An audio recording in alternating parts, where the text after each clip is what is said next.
समाधान। आदिदेव 1008 श्री आदिनाथ भगवान की जय जय जय। बोले प्रातः स्मरणीय संत शिरोमणि परम पूज्य 108 आचार्य गुरु विद्यासागर जी महाराज की जय जय जय। बोले गुणायतन प्रणेता भावना योग प्रवर्तक प्रखर वक्ता परम पूज्य 108 मुनिवर श्री प्रमाण सागर जी मुनि महाराज की जय जय जय। बोलिए परम पूज्य 108 मुनिवर श्री विराट सागर जी मुनि महाराज की जय जय जय। उपस्थित धर्म श्रद्धालु सज्जनों, माता एवं बहनों, मध्य प्रदेश के बड़वानी जिला अंतर्गत प्रकृति के श्रम्य वातावरण के मध्य अवस्थित 52 गजा चूलगिरी स्थित क्षेत्र के पावन परिसर में आयोजित आज के इस संकट समाधान के कार्यक्रम में यहाँ उपस्थित स्थानीय श्रद्धालु जन तथा वे सभी श्रद्धालु जन जो देश और विदेश के विभिन्न स्थानों से पधारे हुए हैं, यहाँ दर्शनार्थ और उपस्थित हैं, और साथ ही उन सभी दर्शकों का और श्रोताओं का जो आज यह आयोजित संकट समाधान कार्यक्रम का सीधा प्रसारण घर बैठे देख रहे हैं, आनंद दे रहे हैं, सबों का मैं 52 गजा चूलगिरी श्री क्षेत्र ट्रस्ट कमेटी एवं चातुर्मास धर्म भावना समिति की ओर से हार्दिक हार्दिक अभिनंदन करता हूं। मैं लिए चलूं आपको संकट समाधान की ओर, जो आप हम सबका बड़ा लोकप्रिय और बहुचर्चित कार्यक्रम है। इसमें शंकाएं होंगी आपकी, समाधान होंगे पूज्य गुरुदेव के। तो हम लोग पहले सामूहिक आशीर्वाद से अपने को अभिषिक्त करेंगे गुरुदेव के द्वारा। तो बोलिएगा नमोस्तु गुरुदेव, नमोस्तु गुरुदेव, नमोस्तु गुरुदेव। बोलिए मुनिवर प्रमाण सागर जी महाराज की। और पूज्य गुरुदेव कुछ ऑनलाइन जिज्ञासाओं से, अच्छा हाँ बंधु, आज हमारे बीच विशिष्ट अतिथि के रूप में श्री आशीष जी जैन नलखेड़ा गुणायतन ट्रस्टी यहाँ उपस्थित हैं। मैं उन्हें आमंत्रित कर रहा हूँ, पधारे गुरुवर से आशीर्वाद ग्रहण करें। और क्षेत्र के अध्यक्ष श्री पवन जी दोषी बाकानेर और श्री आईसी जैन मंडलेश्वर क्षेत्र ट्रस्टी उनका सम्मान करेंगे। आ जाइए श्री आशीष जी जैन नलखेड़ा। और बीते क्रम में तैयार रहेंगे हमारे बीच श्री राजेंद्र जैन भोपाल जो प्रमाणिक समूह के कर्मठ कार्यकर्ता हैं, वो यहाँ उपस्थित हैं। मैं उन्हें भी आमंत्रित कर रहा हूँ कि वो सब परिवार आ जाएं और गुरुवर अकेले आ जाएं। श्री राजेंद्र जी जैन भोपाल और उनका सम्मान करेंगे हमारे सुरेश जी गंगवाल सिंघाना। आ जाइए श्री राजेंद्र जी, हाँ इनका सम्मान कर रहे हैं। और आप लोग तालियां दीजिए उनके सम्मान में बंधु। और यह सेठी सुरेश गंगवाल जी और यश सेठी बड़वानी, प्रोफेसर यश सेठी जो अपने महत्वपूर्ण प्रश्नों के लिए बड़े मशहूर हो गए हैं पूरे हिंदुस्तान में। हाँ प्रमाणिक समूह के सदस्य भी हैं। अब पूज्य गुरुदेव, अब आपकी आज्ञा से कुछ ऑनलाइन जिज्ञासाओं के साथ आज के सत्र को प्रारंभ करता हूं। ये अमृता जैन पूछ रही हैं, अब स्थान का नाम उल्लेख नहीं किया है। मेरा प्रश्न ये है कि गर्भावस्था में महापुरुषों के चरित्र को पढ़ना चाहिए जिससे बच्चे में अच्छे संस्कार आए, पर पद्म पुराण में तो राम जैसे महापुरुष हैं तो रावण जैसे पुरुषों का भी वर्णन है, तो क्या उनकी बुराइयों का असर बच्चे पर नहीं पड़ेगा? कृपया समाधान करें। देखिए बात बिल्कुल सही है। जब हम पुराण आदि पढ़ते हैं तो उसमें नायक भी मिलते हैं, खलनायक भी मिलते हैं। आपने बहुत गंभीर सवाल खड़ा किया है कि ऐसी घड़ी में हम किनको पढ़ें। तो कायदे से हमें इनमें नायकों के महात्म को पढ़ना चाहिए और ऐसी कथाएं सुनना चाहिए। कोई सुना सके, उनकी संगति रखे तो वो अपने जीवन को आगे बढ़ाने की बात कर सके, तो उसमें प्रेरणा मिलती है। जब पठन का क्रम होता है तो उसमें दोनों चीज़ें जुड़ जाती है और ये बात बिल्कुल यथार्थ है कि उसका कुछ दुष्प्रभाव पड़ सकता है। इसलिए प्रारंभ से पढ़ो, उन्हीं दिनों क्यों पढ़ते हो?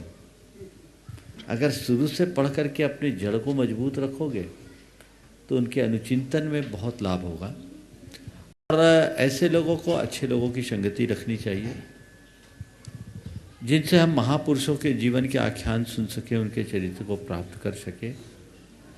हम गुरुओं के माध्यम से भी प्राप्त कर सकते हैं, घर के बड़े बुजुर्गों के माध्यम से भी सुन सकते हैं, और आजकल तो बहुत सारी सामग्री YouTube पर आपको उपलब्ध है, उनके माध्यम से भी ये प्राप्त कर सकते हैं। पूज्य गुरुदेव, प्रियांशी जैन देवास मध्य प्रदेश से पूछ रहे हैं, गुरुवर मेरा प्रश्न ये है कि आज की ज़्यादातर डाइवोर्स केस या फिर ज्वाइंट फैमिली, न्यूक्लियर फैमिली में कन्वर्ट हो रही है, जिसमें कारण पेरेंट्स की बहू बेटे और बहू बेटे की पेरेंट्स पर इंटरफेरेंस देखी जाती है। मेरा क्वेश्चन ये है कि पेरेंट्स को अपने बच्चों की लाइफ में या बच्चों को पेरेंट्स के लाइफ में किस लेवल का इंटरफेरेंस करना चाहिए और करना चाहिए या नहीं करना चाहिए? देखिए, हस्तक्षेप कहीं भी उचित नहीं होता। वर्तमान में इस तरह की जो घटनाएं घट रही है उसकी एक बड़ी वजह है कि परिवारजनों का हस्तक्षेप दिखता है। अगर बहू है तो उसके मायके वालों का हस्तक्षेप होता है, इधर बेटा है तो उसकी बहनों का हस्तक्षेप होता है। यह हस्तक्षेप घर की शांति को भंग करता है। आजकल ये हस्तक्षेप ज़्यादा बढ़ गया है क्योंकि कम्युनिकेशन का साधन बढ़ गया है। अब छोटी छोटी बातों में लोग तुरंत कुछ हो और उधर बात करे और फिर उस उल्टा फीडबैक ले, तो जो परिणाम शांत होने चाहिए उसकी जगह और भड़क जाते हैं। कायदे से ये होना ये चाहिए कि आपने अगर अपनी बेटी को विदा कर दिया है तो उसे इस तरह से समझा बुझा करके भेजें कि अब जो कुछ भी है तुम्हारा घर वही है और उस घर को तुम्हें अपने व्यवहार से स्वर्ग बनाना है। अब तुम्हें सबको अपनाना है, तुम सबको अपनाओगे तभी सबको अपना बना पाओगे। ये सीख देनी चाहिए। पहले ऐसे दिया जाता था, आजकल उल्टा हो गया। तो रहना कोई दिक्कत नहीं है, ज़्यादा झुकने की ज़रूरत नहीं है, कॉम्प्रोमाइज़ मत करना, एडजस्ट मत करना, उल्टी सीख देते हैं, दब के नहीं रहना। तो उसके परिणाम सामने आ रहे हैं, परिवार बिखर रहे हैं, दाम्पत्य जीवन की समरसता और परिवारों का जो संबंधों का माधुर्य है वो समाप्त हो रहा है। ऐसा नहीं होना चाहिए। कोई बात अगर हो भी तो यथासंभव समझाने की कोशिश करनी चाहिए। हाँ, कभी कभी कुछ स्थितियां ऐसी होती है कि सामने वाले का व्यवहार एकदम ही विरुद्ध हो, उस घड़ी में जरूर थोड़ा ध्यान देना चाहिए। प्रकट में तो सामने वाले को बिल्कुल प्रोत्साहित मत करो, उसे समझाओ, लेकिन अंदर ही अंदर ऑब्जर्व करने की कोशिश करो और बीच का रास्ता निकालने का प्रयास करो। लेकिन उतना सब कुछ होने के बाद भी यदि चीज़ें नियंत्रण से बाहर हो तो मैं ये नहीं कहता कि आप अपनी बेटी को विदा कर दिए तो अब मरे चाहे जिए, जैसा रहे वैसा रहे। नहीं, ये उचित नहीं है। उसके साथ पूर्ण सहानुभूतिमूलक व्यवहार होना चाहिए। और जिस परिवार में बेटी आई है उस परिवार को भी चाहिए कि उस बेटी का सही संभाल करे, सत्कार करे, क्योंकि उसने अपना सब कुछ खोया है तब इस परिवार को पाया है। आपसी व्यवहार बनाना चाहिए। तो हस्तक्षेप बिल्कुल नहीं होना चाहिए, पर हाँ, जहाँ ज़रूरत हो वहाँ साथ जरूर देना चाहिए। मैं एक ऐसे दंपति की बात आप सबसे कहता हूँ।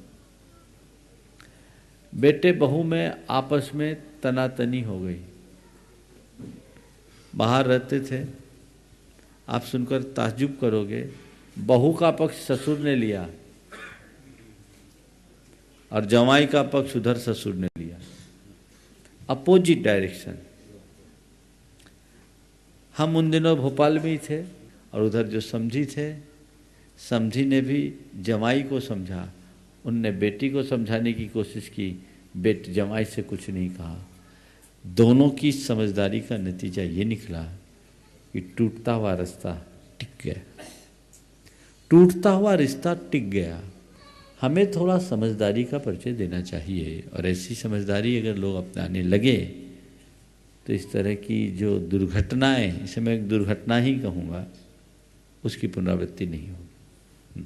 पूज्य गुरुदेव, उदयपुर राजस्थान से गुरुभक्त मंजू राकेश पाटनी प्रश्न पूछ रहे हैं कि गुरुवर, जिंदगी खेलती भी उसी के साथ है जो खिलाड़ी बेहतरीन होता है। दर्द सबके एक हैं मगर हौसले सबके अलग अलग हैं। कोई हताश होकर बिखर जाता है तो कोई संघर्ष करके निखर जाता है। गुरुदेव, ऐसा क्यों होता है, समाधान कीजिए। स्वाभाविक है, जो हताश करेगा वो बिखरेगा, और संघर्ष करेगा वो निखरेगा। ये हमारे ऊपर है। घटनाएं घटती है, हम घटनाओं को किस तरीके से लेते हैं। जिन स्थितियों में हम हताश होते हैं उन स्थितियों में हम संघर्ष भी कर सकते हैं। संत कहते हैं, जब भी तुम्हारे साथ कोई मुश्किल खड़े हो, तुम उसे मुश्किल मानकर हताश मत हो। मुश्किल को एक अवसर मान करके स्वीकार करो और उस अवसर का फायदा उठाने का प्रयास करो।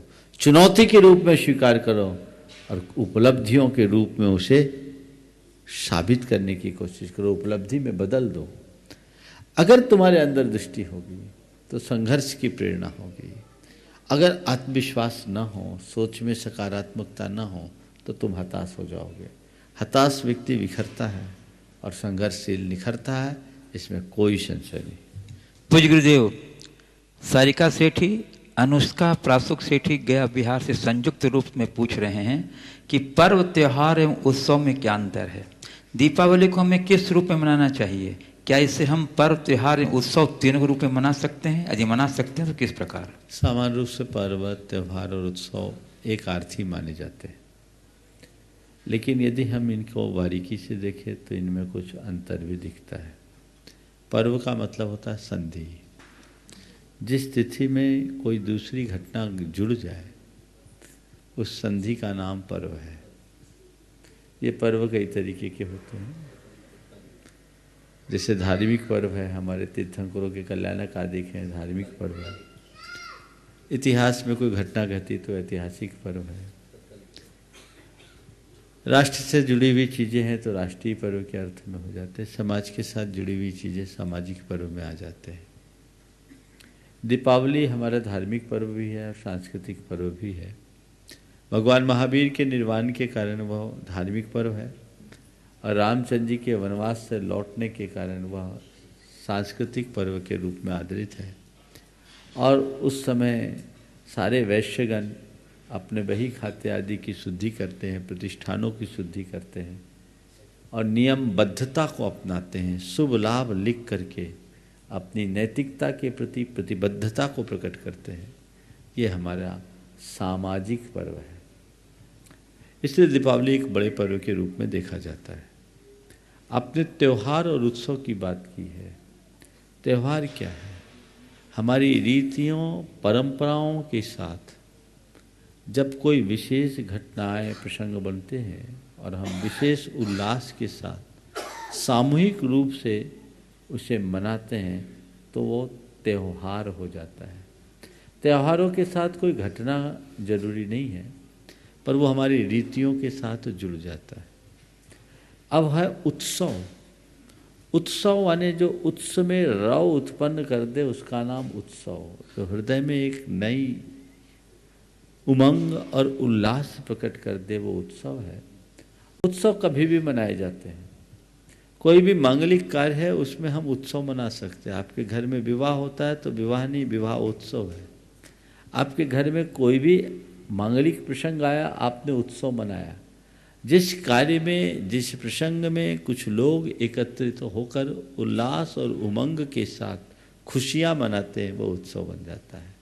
तो उत्सव पर्व में भी है, त्यौहार में भी है, लेकिन उत्सव में त्यौहार पर्व हो ये कोई ज़रूरी नहीं है। पर्व अलग है और दीपावली पर्व भी है, उत्सव भी है और आज त्यौहार भी है। चलिए। पूज्य गुरुदेव, ये पूछ रही हैं नीति जैन, स्थान का नाम उल्लेख नहीं किया। गुरुदेव, मेरी शंका ये है कि मेरी बेटी 9 साल की है, उसका नाम आसियाना है। कुछ समय पहले एक दिगंबर मुनिराज के दर्शन हुए थे, उन्होंने कहा कि ये नाम नहीं रखना चाहिए। गुरुदेव, मैं जानना चाहती हूँ कि नाम में कोई दोष है क्या, और नामकरण करते वक्त किस बात का ध्यान रखना चाहिए, और क्या मैं नाम चेंज कर दूं अपनी बेटी का? शंका समाधान करें गुरुवर, क्योंकि मैं बहुत असमंजस में हूँ। देखिए, सबसे पहली बात तो नाम आजकल लोग कुछ भी रख देते हैं। शास्त्रों के अनुसार गुण नाम रखना चाहिए।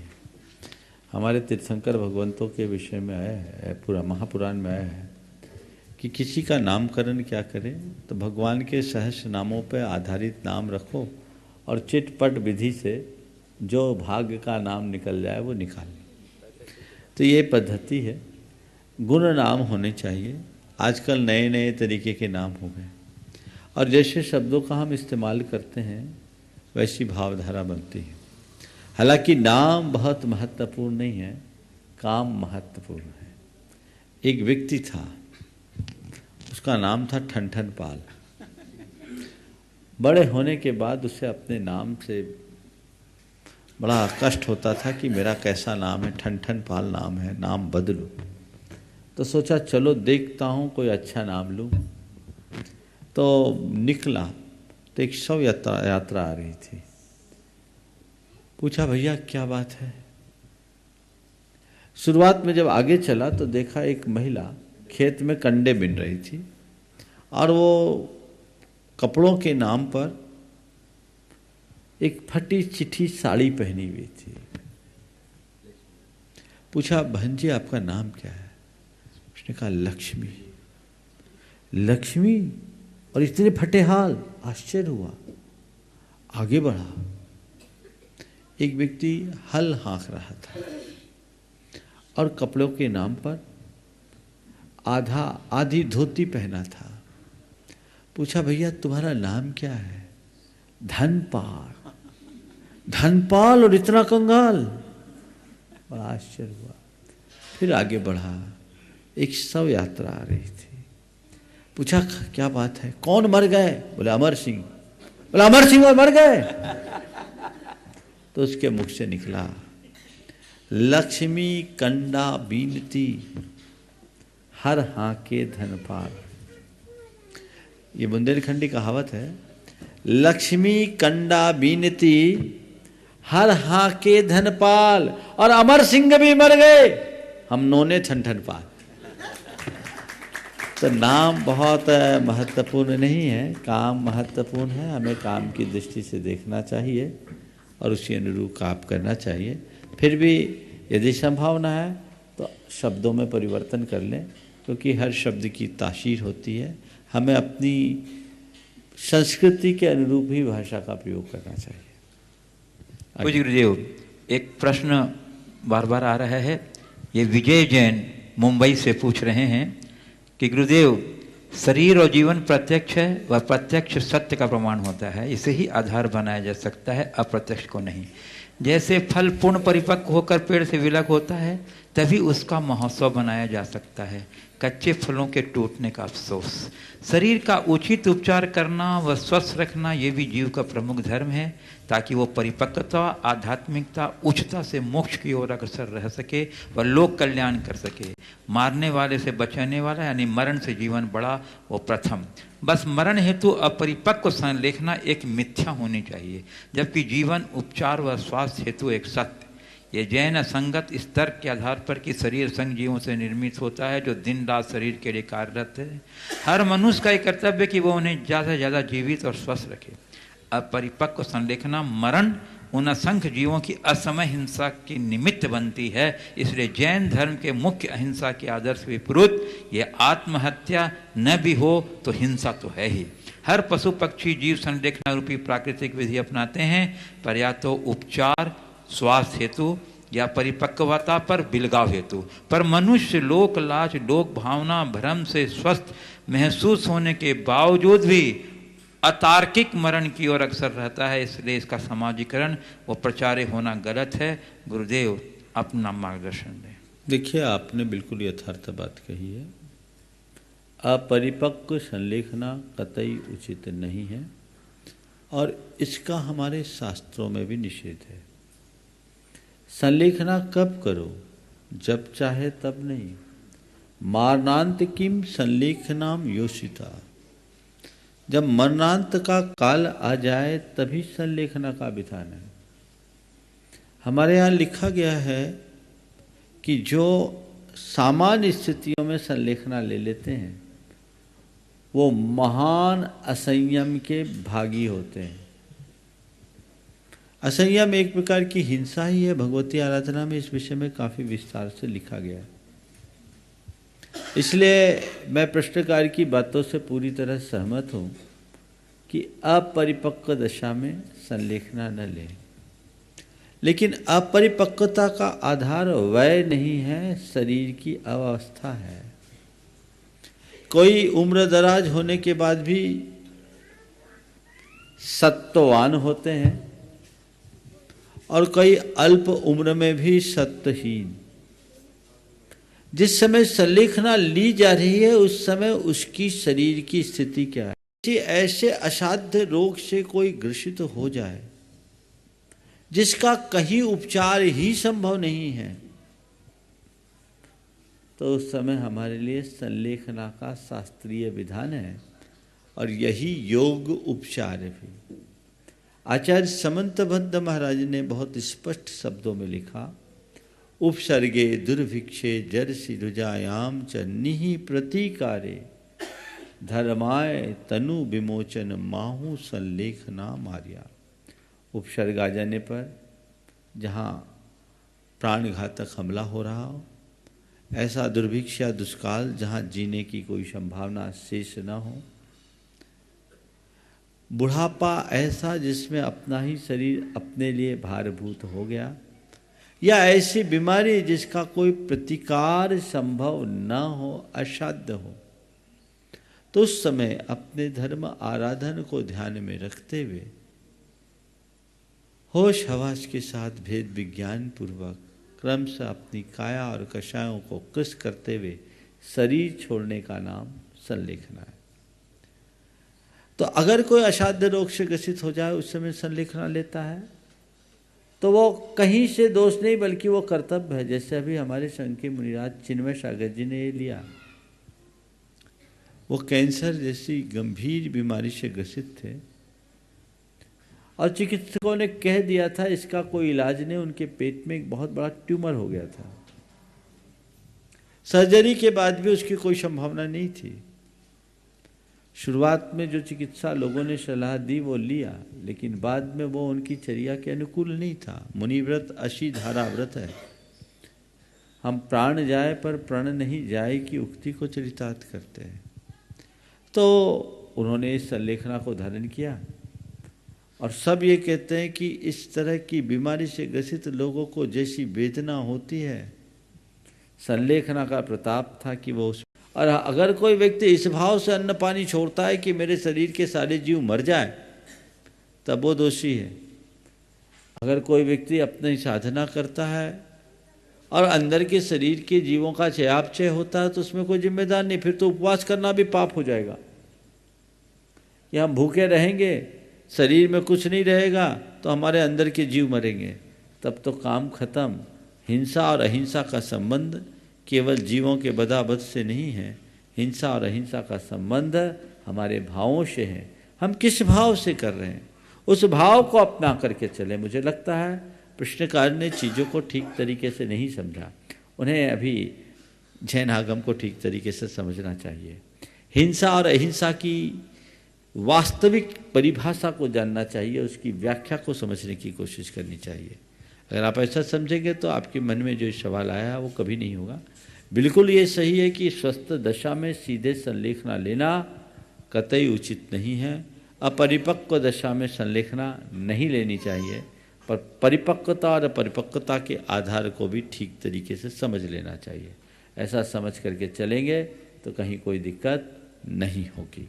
और फिर इस तरह से जीव हिंसा की बात करोगे तो एक बात तो और आएगी, मरणोपरांत तो शरीर में न जाने कितने जीव उत्पन्न होते हैं, तो हम मरे नहीं, क्योंकि जो जीव हम मरेंगे तो शरीर को जलाया जाएगा, वो जीव मरेंगे। है तुम्हारे बस का? ये तो चक्र है, प्रकृति का, निसर्ग का नियम है जो अपने हिसाब से चलता है। हम भागीदार तभी तक हैं जब तक कि हमने इरादतन उन्हें का हनन करने का भाव न किया हो। अगर भाव नहीं किया तो हमें कोई दोष नहीं है।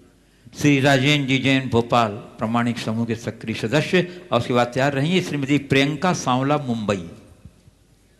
गुरुवीर के चरणों में मेरा और मेरे परिवार की ओर से बारंबार नमोस्तु। विशेषता मेरी 99 वर्षीय माता जी जो अभी भी सुबह आपके प्रवचन और शाम को शंका समाधान मेरे देखती हैं, वो भी अभी भी आपका शंका समाधान कार्यक्रम देखती हैं। आशीर्वाद। हाँ, उनकी ओर से नमोस्तु। गुरुदेव, मेरी शंका है कि हम अपने जीवन में विश्वास, संस्कार और व्यवहार को किस प्रकार सजाएं, जीवन पथ सद्ज्ञान के प्रकाश से आलोकित हो और भूत, भविष्य एवं वर्तमान तीनों जगमग। बहुत अच्छा सवाल है। विश्वास, संस्कार और व्यवहार को किस तरीके से जमाएं? देखिए, विश्वास की बात जहाँ तक है तो मैं कहूँगा हम अपने ऊपर विश्वास रखें, अपने स्वरूप पर विश्वास रखें, परमात्मा पर विश्वास रखें, सत्य पर विश्वास रखें। यदि हम स्वरूप पर विश्वास करते हैं, स्वयं पर विश्वास करते हैं, परमात्मा पर विश्वास करते हैं, सत्य पर विश्वास करते हैं, तो हम जीवन पथ में कहीं डगमगाएंगे नहीं। और इस विश्वास के साथ जो आगे चलता है उसके यहाँ सत्संस्कार स्वतः प्रकट होने लगते हैं। सही संस्कार जिसके जीवन में आता है उसका व्यवहार अपने आप नियंत्रित और संतुलित हो जाता है। तो विश्वास से हमारे संस्कार प्रभावित होते हैं और संस्कारों से हमारा व्यवहार। तो विश्वास को पहले हम ठीक करें। कहते हैं कि नीचे का मटका अगर उल्टा हो तो उसके ऊपर रखने जाने वाले सारे मटके उल्टे होंगे, और नीचे का एक मटका सीधा हो तो उसके ऊपर जितने मटके रखे जाएंगे वो सब सीधे होंगे। सबसे पहली बात अपने विश्वास को परखने की है, विश्वास को निरखने की है, विश्वास को ठीक करने की है। जैन धर्म के अनुसार जैन साधना तो विश्वास से ही प्रारंभ होता है। सम्यक दर्शन हमारे विश्वास की ही एक परिणति है। तो विश्वास सही हो, सही व्यक्ति के प्रति हो, सही तत्व के प्रति हो, सही मार्ग के प्रति हो, तो संस्कार और व्यवहार अपने आप सही रास्ते पर लगेंगे और हमारे जीवन को प्रकाशित करेंगे। श्रीमती प्रियंका सांवला मुंबई, उसके बाद तैयार रहेंगे श्री सुरेश जी गंगवार सिंघाना। बार नमोस्तु महाराज साहब, मैं प्रियंका सांवला मुंबई से, इंदौर निवासी। मेरी शंका ये है महाराज साहब कि जीवन में कोई भी इंसान परिपूर्ण नहीं होता है, लेकिन कई बार ऐसी परिस्थितियाँ हो जाती है कि हमारे परिवार के आसपास के लोग ही हमें हमारी कमियां बताते हैं, तो इससे हताशा होती है। तो ऐसे समय में अपना मनोबल कैसे बनाए रखें? आपने एक तरफ तो कहा कि कोई भी व्यक्ति परिपूर्ण नहीं होता, और हमारे ही आसपास के लोग हमारी कमियां बताते हैं, तो हम हताश क्यों होते, उसको स्वीकार क्यों नहीं लेते हैं? कमी है तो बता रहे हैं कि कमी ना होने पर बता रहे हैं? कमी है और बता रहे हैं तो उनको तो धन्यवाद देना चाहिए। अच्छा है, जिस पर मेरा ध्यान नहीं गया आपने मुझे मेरा ध्यान आकृष्ट कर दिया, बहुत बहुत आभार। हताश मत हो, कमियां लोग गिनेंगे और ये दुनिया है, दुनिया में कमी निकालने वाले लोगों की भरमार है, अच्छाइयों को ग्रहण करने वाले लोग कम। यदि हम उन लोगों से प्रभावित होकर हताश होंगे तो हम अपने जीवन को पीछे छोड़ देंगे। अगर जीवन को आगे बढ़ाना है तो हम अपनी कमियों को देखें, और यदि कोई हमारी कमी गिनाता है उसकी समीक्षा करें और उसे दूर करने का प्रयत्न करें। श्री सुरेश गंगवाल सिंघाना, क्षेत्र ट्रस्टी, और उसके बाद तैयार रहेंगी निर्मला जैन, गरोठ, मध्य प्रदेश। मेरे आराध्य गुरुवर के चरणों में सत नमन। हर व्यक्ति के लिए साहसिक होना एक अनिवार्यता है। साहसी व्यक्ति को वीर और महावीर बनाता है, किंतु गुरुवर साहस ऐसा गुण नहीं है जिसे हर व्यक्ति के जीवन में रातों रात विकसित किया जा सके। तो गुरुवर इस भययुक्त समाज में अपने साहस गुण को उत्तरोत्तर कैसे विकसित करे, जिससे समाज में सच बोलने का साहस पैदा कर सके और झूठ बोलकर या मौन रहकर समाज में विसंगतियों के भागीदार भी न बने। देखिए, साहस के गुण को बढ़ाने का प्रयास कैसा करें, बहुत अच्छा सवाल किया। देखिए, अगर आप साहसी बनना चाहते हैं तो सबसे पहली आवश्यकता है आप सत्यनिष्ठ बने। जिसके हृदय में सत्य के प्रति निष्ठा हो, जिसके अंदर गहन आत्मविश्वास हो, वही व्यक्ति सच्चे अर्थों में साहसी बन सकता है। जो निष्ठावान नहीं है और आत्मविश्वासी नहीं है वो बड़ा दुर्बल होता है, उसके मन में साहस नहीं आ सकता। तो पहला काम सत्यनिष्ठ बने, निष्ठा को गहरी बनाए और आत्मविश्वासी बने। दूसरी बात, अपने चरित्र बल को मजबूत बनाए। जिनका चरित्र बल कमज़ोर होता है उनके अंदर भी कोई साहस प्रकट नहीं होता। चरित्र बल मजबूत हो तो आप किसी को भी कुछ बोल सकते हैं और अपना काम करके आगे बढ़ सकते हैं। तो चरित्र बल को मजबूत बनाना चाहिए। और अपने साहस को और प्रगटाना चाहते हैं तो साहसी पुरुषों की गौरव गाथा को पढ़ना चाहिए, सुनना चाहिए, उनके चरित्र बल को देखना चाहिए।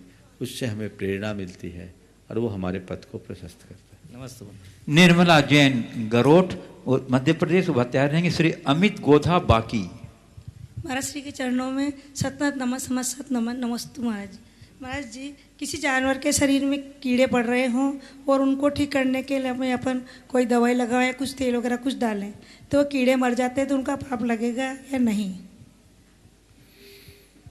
जानवर को बचाने के लिए आप कर रहे हैं कि कीड़ों को मारने के लिए कर रहे हैं? जानवर को बचाने के लिए कर रहे हैं महाराज जी। अगर जानवर को बचाने के लिए कर रहे हैं तो जानवर को बचाने का काम पुण्य है, और कीड़ों को मारने के लिए कर रहे हैं तो कीड़ों को मारने का काम पाप है।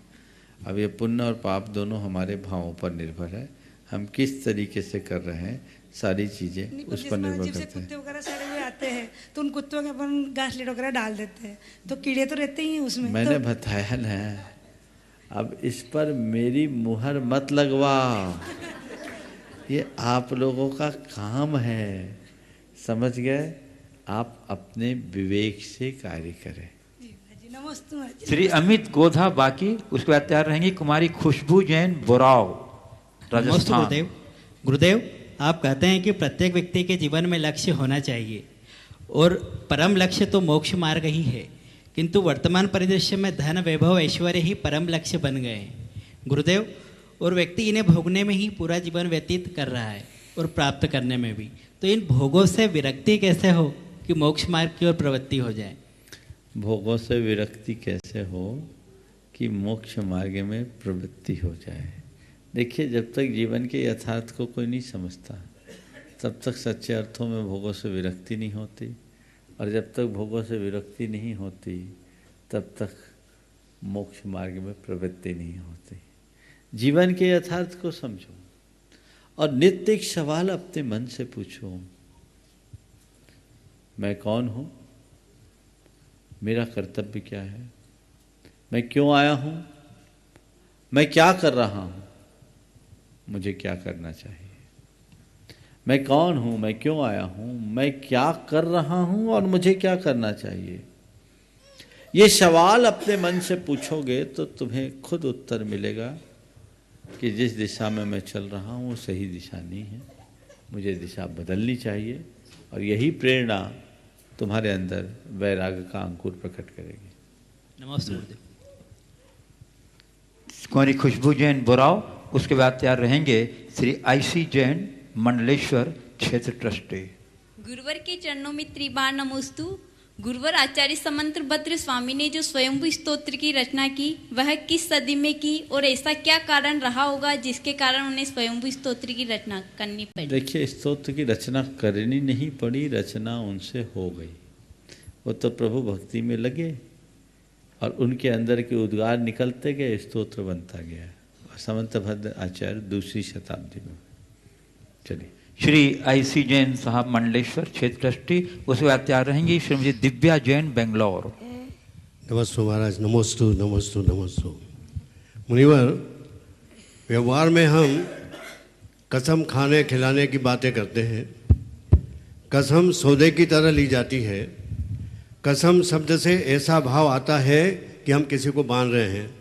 उसी प्रकार शपथ में भी बन जाने की भावना की जाती है। तो कसम एवं शपथ में क्या समानता है, और कसम का यदि सही उपयोग करें तो क्या हम संवेदनशीलता, उत्साह, समर्पण जैसे मूल्यों को अपने भीतर जगा सकेंगे? बहुत महत्वपूर्ण सवाल आपने किया है। पहला तो आपने कसम और शपथ में अंतर, और दूसरी बात आपने कहा शपथ को हम किस अर्थ में लें जिससे संवेदनशीलता, उत्साह, समर्पण और जैसे मूल्यों को अपने भीतर जगा सकें। बिल्कुल। देखिए, ऊपरी तौर पर कसम और शपथ ये दोनों शब्द पर्यायवाची से दिखते हैं, पर दोनों शब्द पर्यायवाची नहीं है, कुछ अंतर है। शपथ का मतलब है स्वयं के प्रति प्रकट की गई प्रतिबद्धता, जो हम किसी उद्देश्य विशेष के लिए, किसी दायित्व विशेष के लिए, किसी लक्ष्य विशेष के लिए, किसी कर्म विशेष के लिए खुद लेते हैं। ये एक प्रकार का व्रत है, वह एक प्रतिज्ञा है जो इच्छा पूर्वक हमने अपने अंतः प्रेरणा से ली, प्रभु को साक्षी बनाकर, परमात्मा को साक्षी बनाकर, गुरु को साक्षी बनाकर। ये मैंने एक ऐसा संकल्प लिया जो मुझे सिद्धि तक पहुंचाएगा। और ये बात सत्य है, सर्व संकल्प वशात भवतिर लघुर भवतिर वा महान। हमारे जीवन का निर्धारण हमारे संकल्पों से होता है। यदि हमारे अच्छे संकल्प होते हैं तो हम ऊंचाइयों को छूते हैं, और दुष्ट संकल्प हमारे जीवन का पतन करा देते हैं। तो हम किस तरह का संकल्प लिए? शपथ हमने लिया। आज हर जगह शपथ ग्रहण होता है, वो पद और दायित्व के निर्वाह का संकल्प होता है। तो ये होना चाहिए, और इससे हमारे अंदर का उत्साह, उल्लास, उमंग जैसे मूल्य हमारे साथ जुड़ते हैं। लेकिन जहाँ तक कसम है, कसम दूसरे के साथ लिया जाता है। तुम्हारी कसम, इसकी कसम, उसकी कसम, माँ की कसम, भगवान को भी नहीं छोड़ता। पर ये जो कसम है, मुझे लगता है कि ये बहानेबाजी है। ऐसे लोग कसम लेते नहीं, कसम खाते हैं, और खा के उसको हजम भी कर लेते हैं। इस तरह के कसम खाने की कोई ज़रूरत नहीं है। अपने भीतर प्रतिबद्धता जगाने की ज़रूरत है। मैं अक्सर कहता हूं कि ऐसे कसम प्रायः झूठे लोग खाते हैं, और कुछ लोग तो बात बात में कसम ले लेते हैं, और कब कसम टूटता है पता ही नहीं। तो वो कसम किसी अर्थ का नहीं है। कमिटमेंट सही होना चाहिए, सही कार्य के लिए होना चाहिए, सही व्यक्ति के साथ होना चाहिए, और जो भी कमिटमेंट किया है उसे सही तरीके से पूरा करने के लिए प्रतिबद्ध रहना चाहिए। नमस्ते। श्रीमती दिव्या जैन बेंगलोर, उसके बाद तैयार रहेंगे श्री संजय जैन सिंघई 52 गजा। नमोस्तु नमोस्तु नमोस्तु गुरुवर। गुरुवर, पिछले कुछ सालों में मैंने अपने परिवार में कुछ मृत्युएं और कुछ शव भी देखे हैं। तो ये सवाल उसी से प्रेरित है कि शव देखकर ये बहुत क्लियर है कि मैं और शरीर अलग हैं। जो मैंने शरीर देखे उसे देख के समझ में आया कि ये व्यक्ति नहीं है। तो सवाल उससे प्रेरित यह है कि आत्मा शरीर में रहती है और शरीर बदलती है, ऐसा कहते हैं। इस विषय पर कोई ऑब्जर्वेशन है या शोध के कुछ प्रूफ्स हैं क्या? देखिए, बिल्कुल अच्छा सवाल किया आपने। आत्मा और शरीर का संबंध है। जब तक आत्मा शरीर में है, शरीर की गतिविधियां दिखती है, और शरीर से संबंध टूटते ही ये शरीर शव बन जाता है। ये तो हम सबका अनुभव है। आपने पूछा है कि ये शरीर बदलने की प्रक्रिया को लेकर के कोई शोध हुआ है क्या? शोध करने का प्रयास तो बहुत हुआ, लेकिन कोई पकड़ नहीं सका, क्योंकि आत्मा अमूर्त है। अमूर्त को पकड़ा नहीं जा सकता। हमने बहुत पहले 30 साल पहले कभी सुना था, हालांकि ये पुष्ट नहीं है, इसलिए पूरे प्रामाणिकता से मैं नहीं कह सकता, पर सुना हूँ, और आप लोगों ने भी सुना होगा कि रूस में कोई एक प्रयोग किया गया। एक मरणासन व्यक्ति को कांच के केस में रखा। अब ये गप्प भी हो सकती है, मैं नहीं कह सकता। आप बोल रहे बिल्कुल सही है, लेकिन मैंने भी सुना है, और ऐसा हो सकता है इसलिए मैं बता रहा हूँ, पर ये प्रूव्ड नहीं है क्योंकि मैंने इसे पढ़ा नहीं। पर ऐसा कहते हैं कि कांच के केस में रखा गया और कांच एक जगह क्रैक हुआ। हालांकि जैन दर्शन के अनुसार क्रैक भी नहीं होना चाहिए, क्योंकि हमारा जो कर्म शरीर है वो अप्रतिघाती होता है। वो कांच को किसी तरह से अटैक किए बिना पार हो सकता है। वज्र कवच को भी पार करने की क्षमता हमारे साथ है, चेतना के साथ। तो ये जन्म मरण की प्रक्रिया है, अनादि से चल रही है, चलते रहेगी। अमूर्त तत्व को हम मूर्त माध्यमों से पकड़ नहीं सकते। हो गया? और कुछ है? श्री संजय जैन सिंघई 52 गजा। गुरुदेव के चरणों में तिबार नमोस्तु। गुरुदेव, जब जब इस क्षेत्र को छोड़कर जाता हूँ तप न चाह कर भी मुझे फिर वापस यही आना पड़ता है। तो क्या यह द्रव्य क्षेत्र काल भाव और भाव का प्रभाव है? यदि ऐसा है तो मैं ऐसा क्या करूं कि मेरे लिए द्रव्य क्षेत्र काल भाव और भाव का प्रभाव मेरे चाहे अनुसार पड़े, क्योंकि मैं यह नहीं चाहता कि क्षेत्र की सेवा के लिए मुझे वेतन लेना पड़े। देखिए, पहली बात तो यह है कि तुम क्षेत्र से जाते हो और वापस आना पड़ता है, इसका मतलब इस क्षेत्र का कोई कर्जा तुम्हारे सिर पे है, वो कर्जा चुकाने के लिए तुम्हें आना पड़ता है, इसलिए आओ। अब जाने का नाम ही मत लो।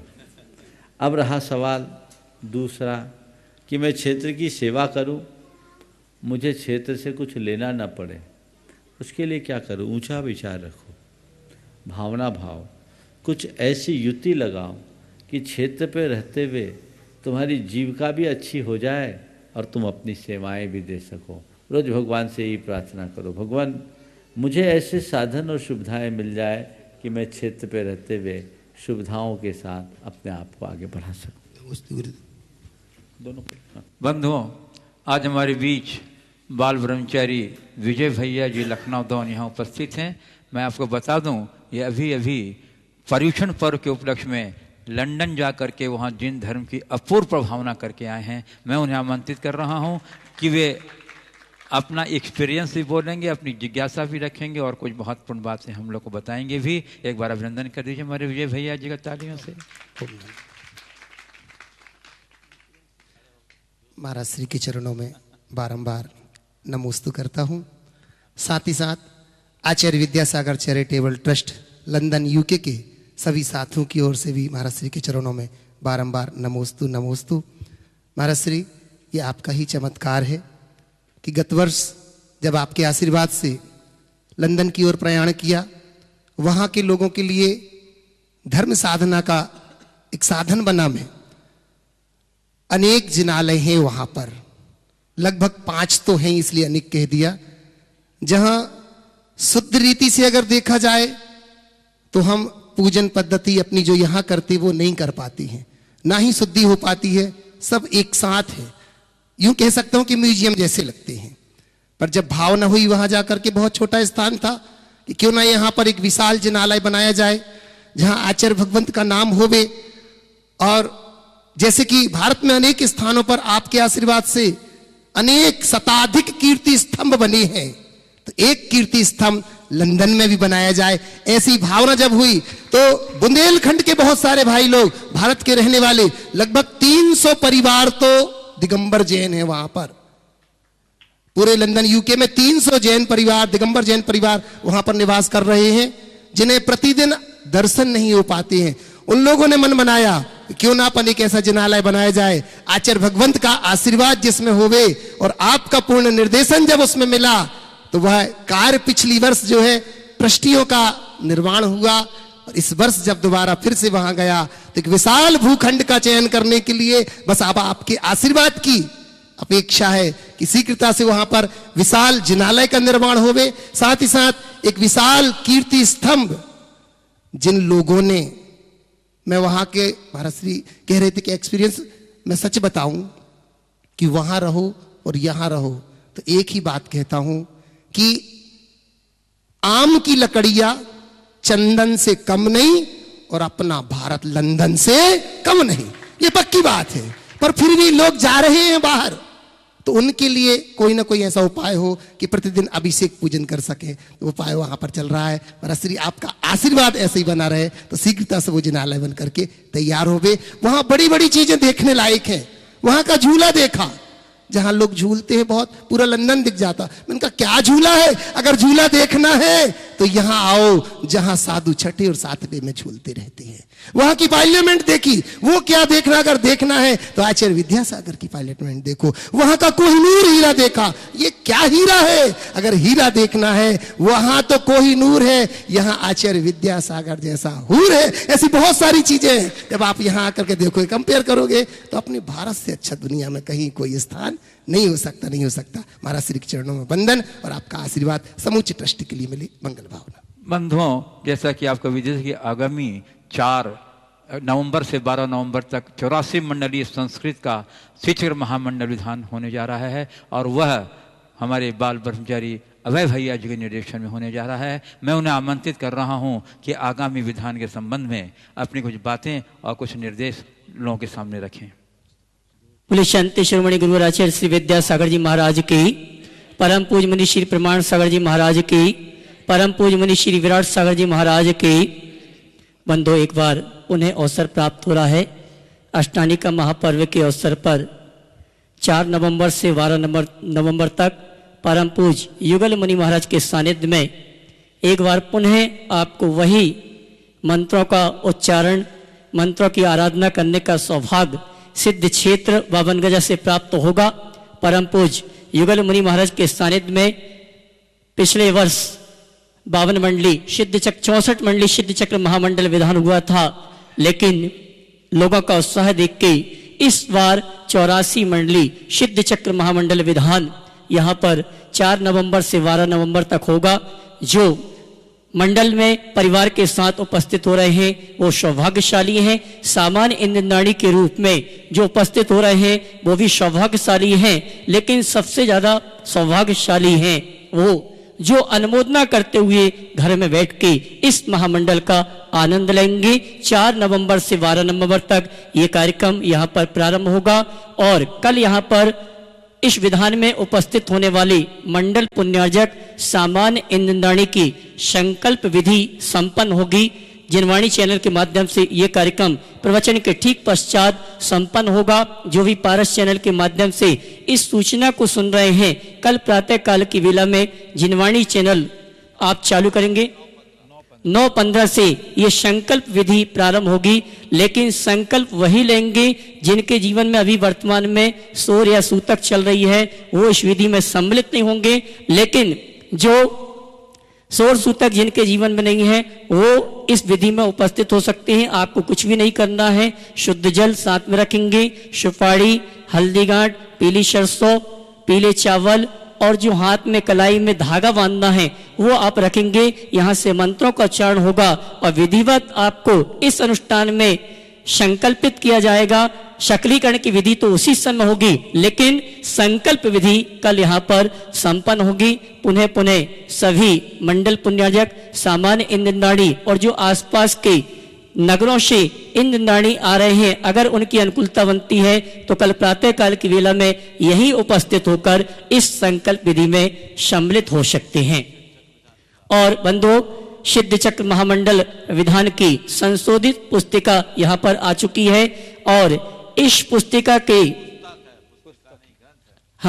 सिद्ध चक्र महामंडल संस्कृत का जो विधान है, ये पुस्तक यहाँ पर विधान की आ चुकी है और इसके पुण्यार्जक बनने का सौभाग्य प्राप्त किया है हमारे सीकर राजस्थान निवासी श्रीमान भागचंद जी, मनीष कुमार, पंकज कुमार जी सेठी खुद वाले। उन्होंने अपनी ओर से पुस्तक प्रकाशन में सहयोग प्रदान किया है और यहाँ विधान में आने वालों के लिए तो ये पुस्तक निःशुल्क यहाँ से प्राप्त दी जाएगी।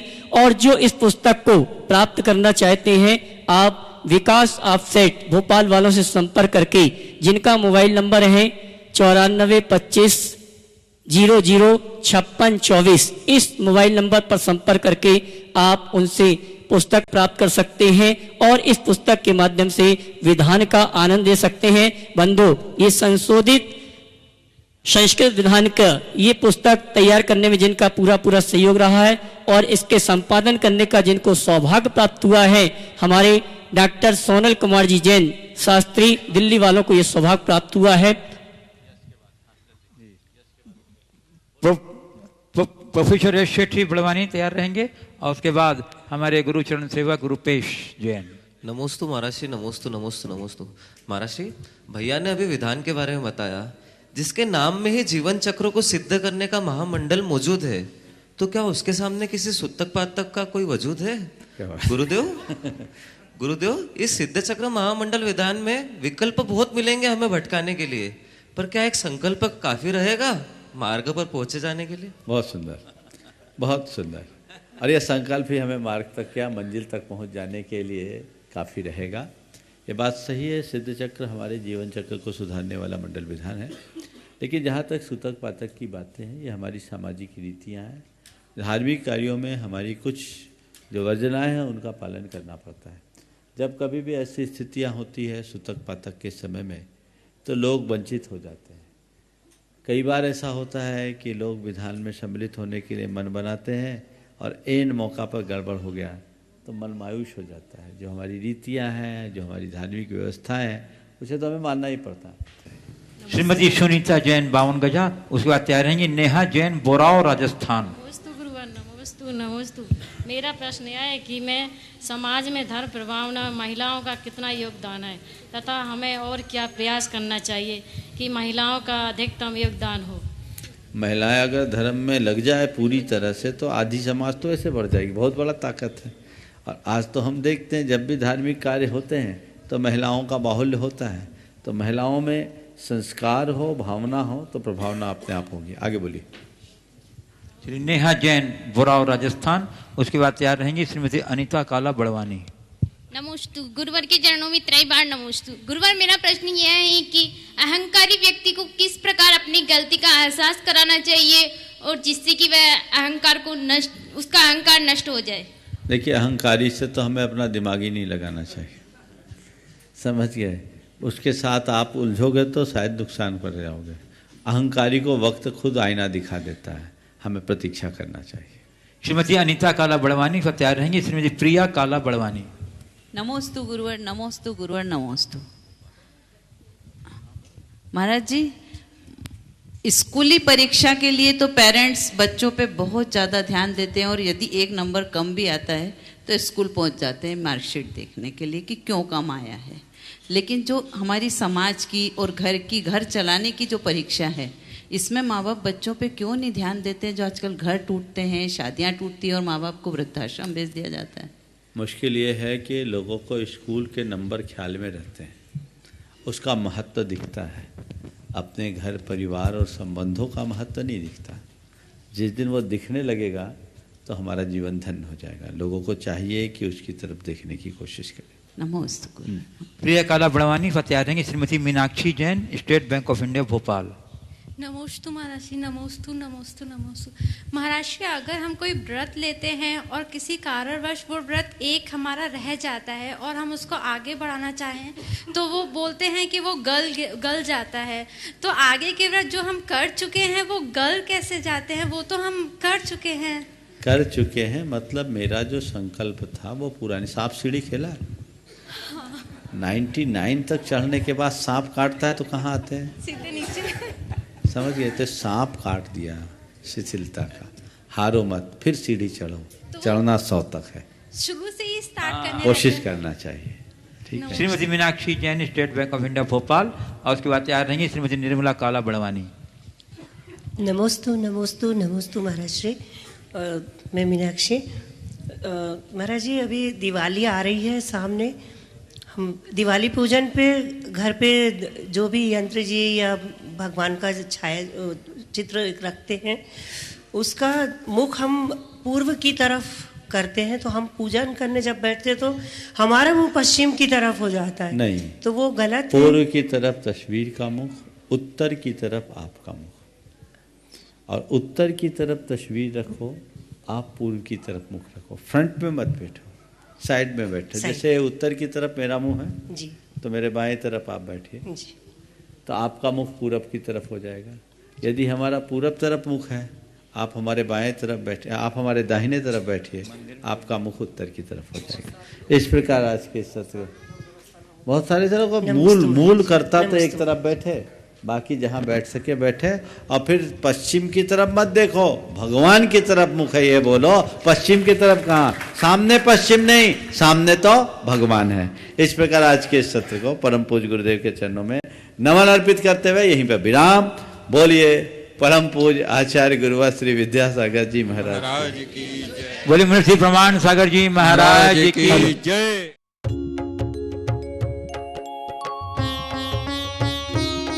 शक का समाधान